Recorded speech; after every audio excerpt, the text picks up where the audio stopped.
But it kind of started indirectly, well, in a way directly from Dina, because when she was in the Ukraine, she was looking at fake watches over there, and I got her one. I didn't really want to, I will admit I don't like fake watches at all. On the back of it you can see the workings,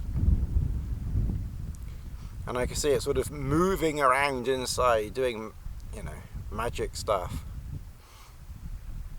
And it was doing all of that without a battery, without solar power, without anything. And it just got me interested, really, just looking at the movement of the watch. It just got my interest piqued, so I then started looking at the possibility of getting, you know, a proper watch like that. And I must admit, the thought of Rolex never once crossed my mind. You know, they were far too expensive. I knew nothing about them. But I did look at Omega, and I thought, oh, Omega looks a nice watch, you know, to have. There's the Sea Dweller and Planet Ocean. They're both sort of James Bond watches now. So I went along to my dealer, who I'd never met before, and I'd sent a few emails, so had contact via, you know, email first, and then went into the store.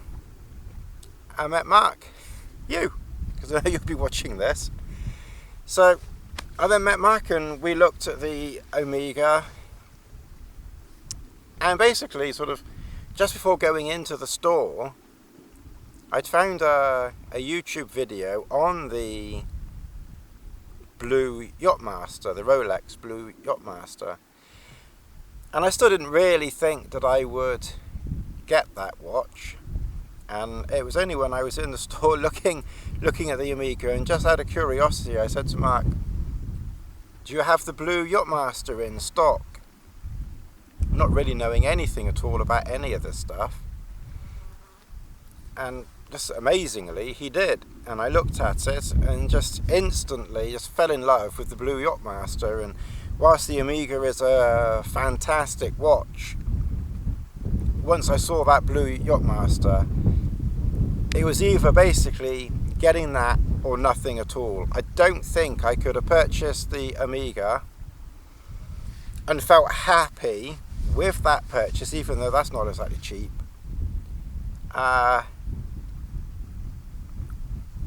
So I don't think I would have felt happy if I'd have purchased the Omega and not got the Rolex blue Yacht-Master. I think I would have, even though the Omega is a lot cheaper, I think I would have been less happy, less comfortable spending that amount of money, because it's not always the amount of money that you spend, it's are you happy, you know, with the purchase that you have, you know, just made. So I then had this conundrum, you know, do I get the Omega? And I was really never going to get that at this point. And if I got the Yacht-Master, how the hell was I going to cover that one? At that time I had no idea that Rolex held their value, you know.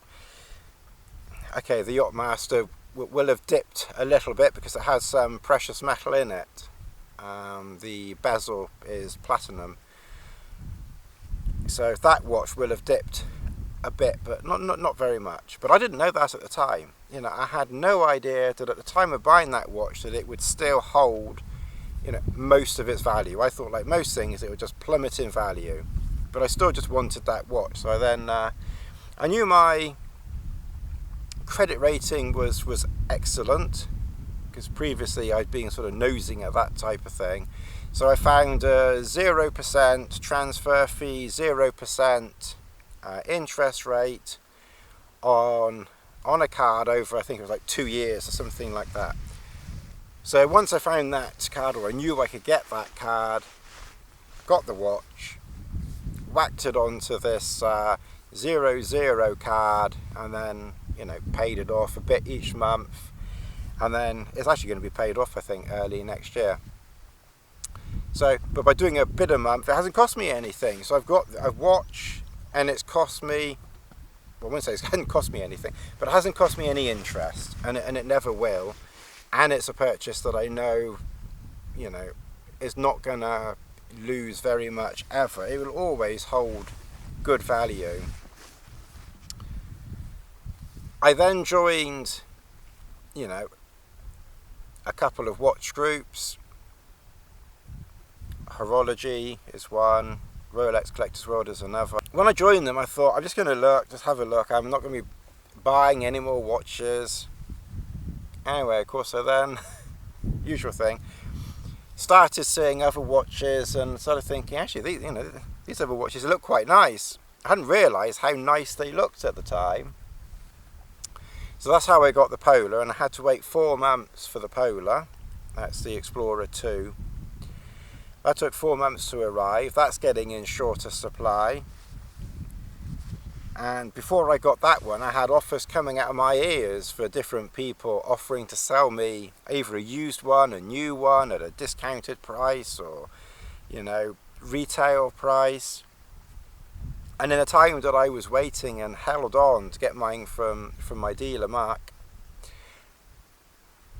I think it pretty much started to go up in value a little bit. So again, that's another watch now that I have that I don't think it'll ever lose value. I think it will probably gain some. And then I wanted to get another watch. I was kind of like hooked on this, especially knowing that my money was safe. I will admit that helps a bit, knowing that my capital is safe in this.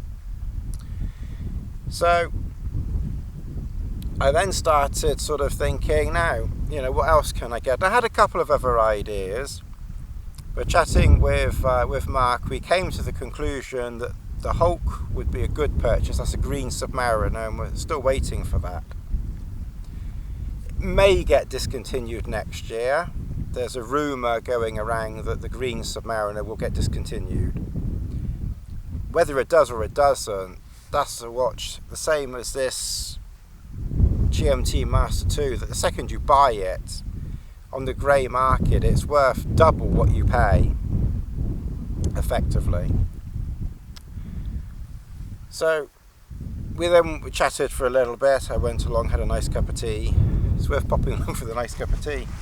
So, and we said, you know, that the best thing to do was to aim for the Hulk, and because I'd put my name down instantly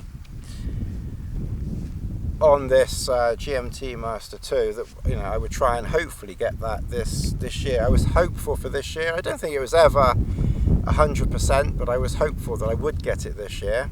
And then a few weeks later, you know, the GMT2 arrived, which reminds me, getting this watch is very much like having a cap with a feather in it. I found this feather just for this video. And that's pretty much, you know, the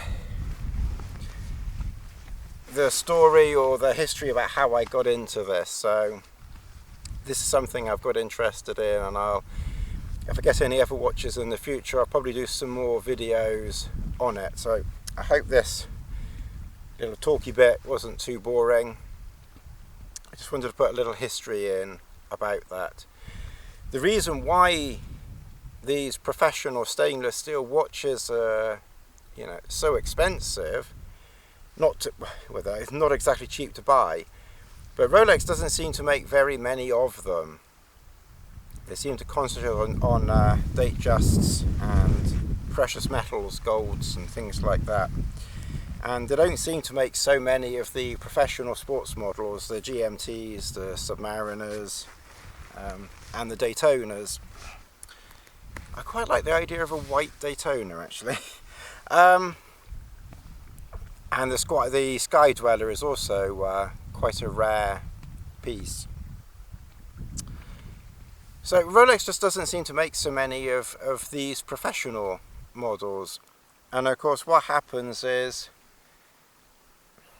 I don't know how to put this sort of, so I don't offend too many people, but you know, people buy them somehow or other, and then they can then obviously, you know, flip them, you know, at extortionate prices. So I understand why they do it, you know, they're in for a quick profit, you know. I do understand the reason why they do it. I can't say, I'm not a big fan of it personally. That's putting it kind of mildly. But anyway, you know, it is what it is.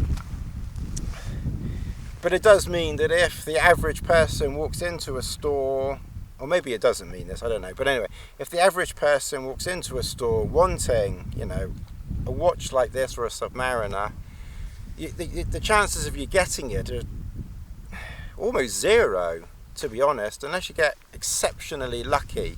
You've got very, very little chance of getting one of these watches, and because they're so rare, as I said, that's why people get hold of them, buy them, and then, you know, sell them on, and it just seems a bit, anyway, that's, I don't want to go down that road too much, but I'm not a fan of it.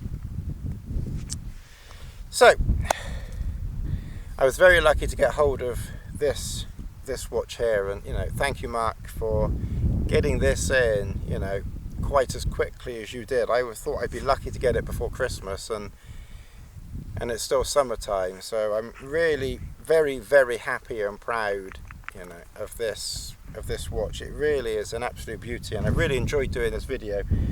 I got a bit more to do on the video. It's going to be another long video, I think. What might be useful to some people is, you know, how you can get hold of one of these. Well, what I did was just got friendly, polite, you know, popped along regularly, you know, showed my interest, proved I hadn't sold anything, kept showing my watches, and you know, just generally interacting, and you know, showing my watch so they know that I'm going to keep my watch, wear it, use it, love it, abuse it, bring it out into the wilds, make silly videos out of it, hopefully get a few more subscribers and a few more views, and I can afford some more watches. But basically it's just, you know, you keep in touch, be polite and friendly.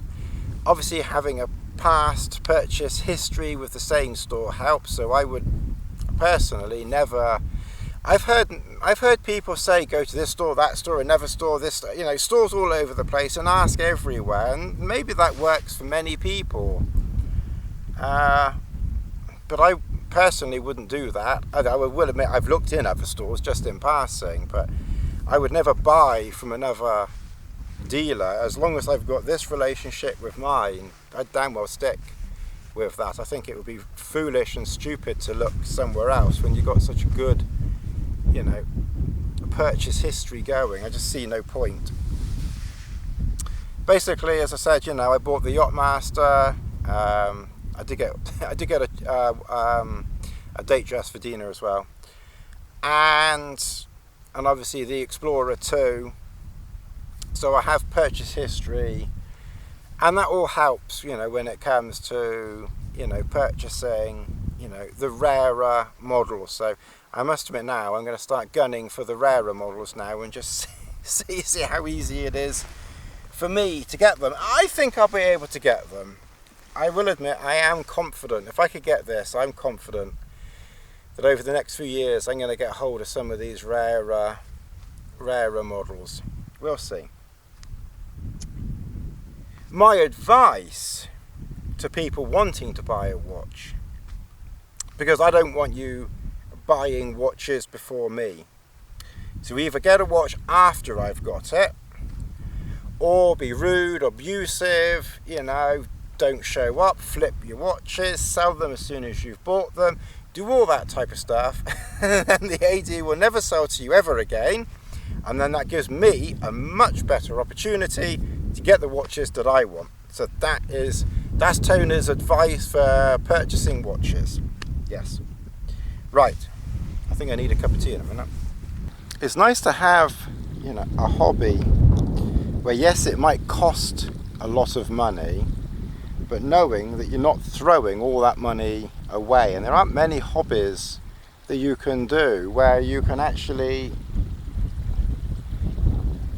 know with some degree of certainty that you're not losing your money. And I think it's nice to have a hobby that's like that, because most other hobbies, once your money's gone, you know, it's gone, and you're going to get very little back if ever you did need to sell something in the future. And I like this hobby. This is really, really nice. I think the watches are really beautiful. I'm fascinated by them. I like the colours. They tend to do different colours and different options, and I just like that a lot. And then you meet some interesting people along the way, you know, as well. You chat to different people and meet interesting people, and you know, it's just a really nice way of interacting, you know, with a different community.